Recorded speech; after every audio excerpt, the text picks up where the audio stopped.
In January of 2024, I was diagnosed with ovarian cancer. And at the time, my first thought was, I'd at least like to live long enough to vote in November. And that has been my motivation this entire year. I've been through a lot. I've been through everything from chemo to surgery to 2 more emergency surgeries and weeks in the hospital. I damn near died. But I'm still fighting a good fight, and I'm still fighting like hell to stay alive to make my vote count November 5. And I say that jokingly, but it's the damn truth. You know, I've done a couple videos in the chemo chair that included that line because that's my motivation. And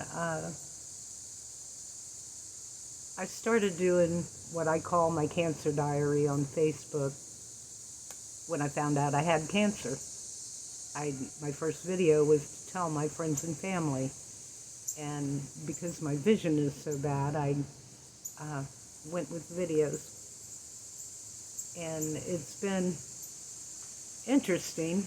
I find them to be authentic. I find them to be truly, that's me. And sometimes I can be, vulnerable to oversharing, probably.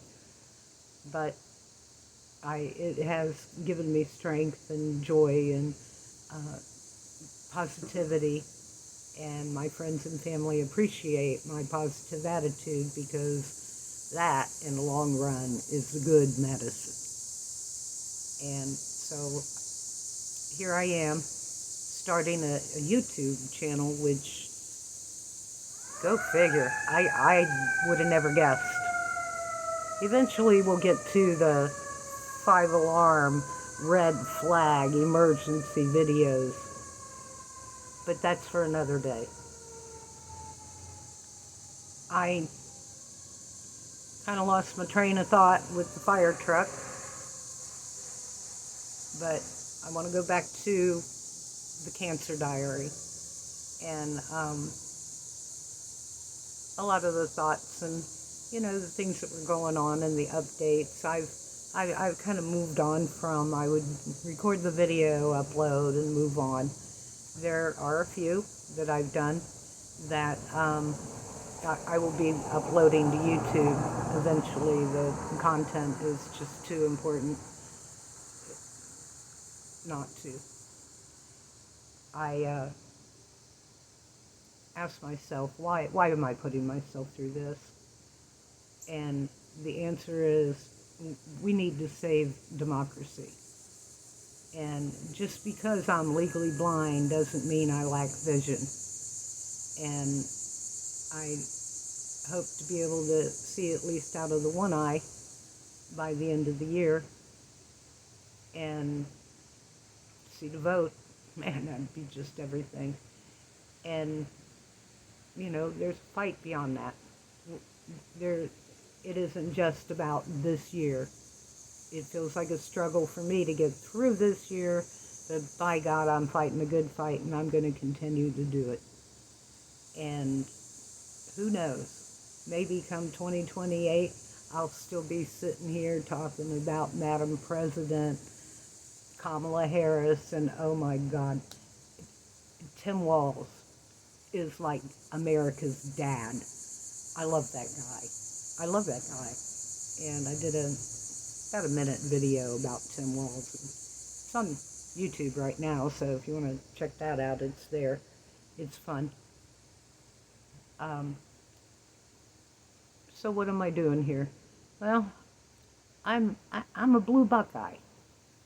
And that shouldn't be that hard to be a blue Buckeye in a state that used to be purple.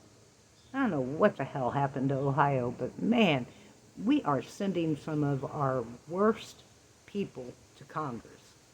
Now, I ain't responsible for Jim Jordan, but good Lord, I won't get myself started on him right now.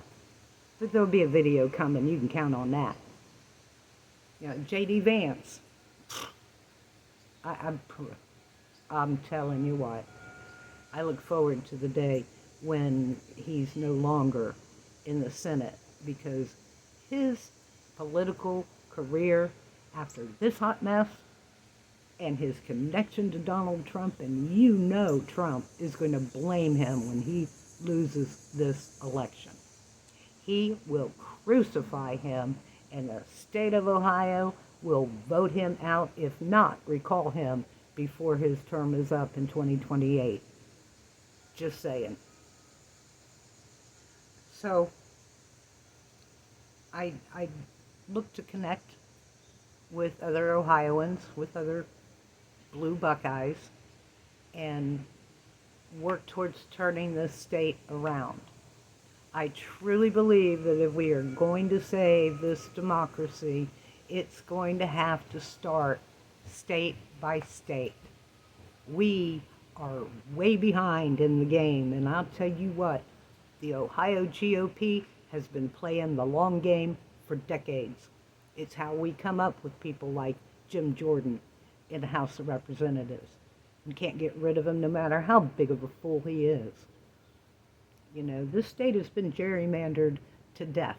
And despite the fact that we voted overwhelmingly, like 74%, to have fair districts in Ohio, it's in our Constitution. And the Ohio Supreme Court even upheld that and said so and tried to send it back. These gerrymandered districts in Ohio, and it still didn't happen. Here we are, 2024, supposed to have been done 2 years ago, still have gerrymandered districts. They still haven't gotten it right according to the Constitution, to the point where now we got to put another referendum on the ballot in order to get them to follow the law that was written into the Constitution 2 years ago. 2.5 years ago. And I'm so frustrated with that, but we've got to turn this state of Ohio around. And we need to do the same in these other states. I don't care if you're in Tennessee or Texas. We need to work state by state to fix this. I believe in America. And I believe that we are going in the right direction with Kamala Harris. And this is the time to fight for it. We need to all get together and fight for it. So, you know, you want to hear more of what I have to say? Subscribe, like the video, share the video. And let's make this happen. Till next time.